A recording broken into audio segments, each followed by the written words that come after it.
Biochemic के student थे हैदराबाद के बायोकेमिकल के स्टूडेंट में, जब बायोकेमिकल के स्टूडेंट ने हैदराबाद में अपनी पढ़ाई पूरी करी तो हैदराबाद के मेयर को एक चिंता हुई कि हमारे यहाँ जो सीवर की पाइपलाइन है, वो सीवर की जो पाइपलाइन है बहुत ज़्यादा होती है, उससे मटेरियल जो है वो एवरीडे बहुत ज़्यादा प्रोड्यूस होता है।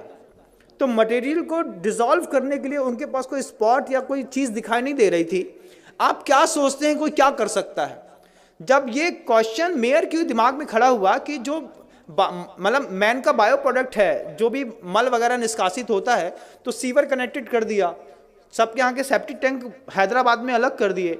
अब कनेक्टिविटी बना करके सीवर की पाइपलाइन से पूरे हैदराबाद का जो मल है वो एक जगह पर स्टोर होता था।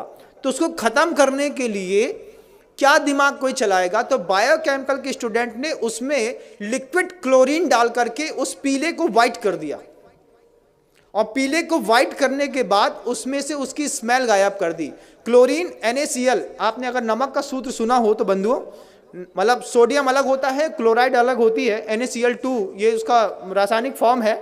और जहाँ हम रहते थे पहले HGM, वहाँ पे Hukumchand jute mill and industries, और मतलब नमक से क्लोरीन बनाने का प्रोसेस वहीं पे होता था। लिक्विड क्लोरीन होती है, पाउडर फॉर्म में क्लोरीन होती है, गैस फॉर्म में क्लोरीन होती है, और सब अलग अलग चीज़ों में काम आती है। जो बांस के पेड़ होते हैं उसको साफ़ करने के लिए लिक्विड क्लोरीन काम आती है, जिससे आपका पेपर बनता है और जो बिल्कुल वाइट हो जाता है। तो वो बायोकेमिकल के जो स्टूडेंट हैं, वो बायोकेमिकल के स्टूडेंट ने पूरे के पूरे जो मल हैदराबाद के बाहर इकट्ठा होता था उसमें क्लोरीन को डाल करके मिक्सअप करके पीले से वाइट कर दिया। फिर जो वो पूरा एक पेस्ट के रूप में था उसको ड्रायर में डाल करके सुखा दिया, उसका पाउडर फार्मिंग कर दी।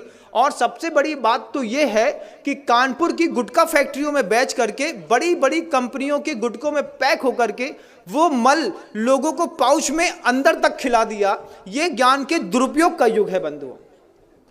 आपको आश्चर्य होगा, लगता है ना कि हम जिस कंपनी का गुटखा खाते हैं ये तो बहुत फ्रेश है और बढ़िया है। जब आपको पता चले कि बायोकेमिक के स्टूडेंट की इतनी बड़ी करामात है कि उसने पूरे के पूरे मानव के बायो प्रोडक्ट को क्लोरीन डाल करके उसकी स्मेल हटा करके और उसको गुटके में मिला करके उसमें फ्रेग्रेंस मिला दिया। फ्रेग्रेंस का कारोबार कितना बड़ा है कभी आप सोच भी नहीं सकते, कुछ नहीं सोच सकते। और आपको तो खुलते ही साथ ही खुशबू आती है, एक तेज स्मेल। आप किसी भी कंपनी के गुटके को 5 मिनट के लिए एक पानी में डाल दीजिए, थोड़ी देर उसको हाथ से मसल के देखिए, फिर आपको पता चलेगा, जब इसकी स्मेल हट जाएगी फिर उसको खा के देखिए, तब पता चलेगा कि हम अपने मुंह में क्या खाते हैं।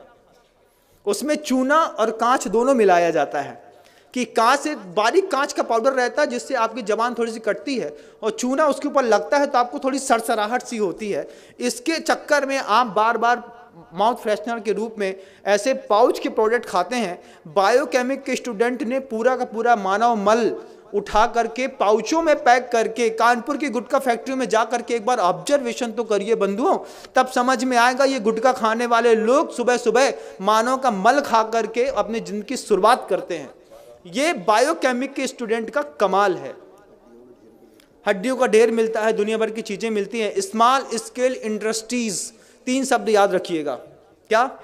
स्मॉल स्केल इंडस्ट्रीज, ये 3 शब्द याद रखेंगे तब आपको पता चलेगा कि स्मॉल स्केल इंडस्ट्रीज के चक्कर में कैसे यूरिया से, साबुन से, शैम्पू से दूध बनाते हैं, कैसे सड़ी हुई चीज़ों से अच्छी पिज़्ज़ा बर्गर बनाते हैं और आपको खिलाते हैं। जो हमारे यहाँ का व्यंजन ही नहीं था वो सब हम आप खा रहे हैं, वो सब कुछ कर रहे हैं। ये स्मॉल स्केल इंडस्ट्रीज़ का कमाल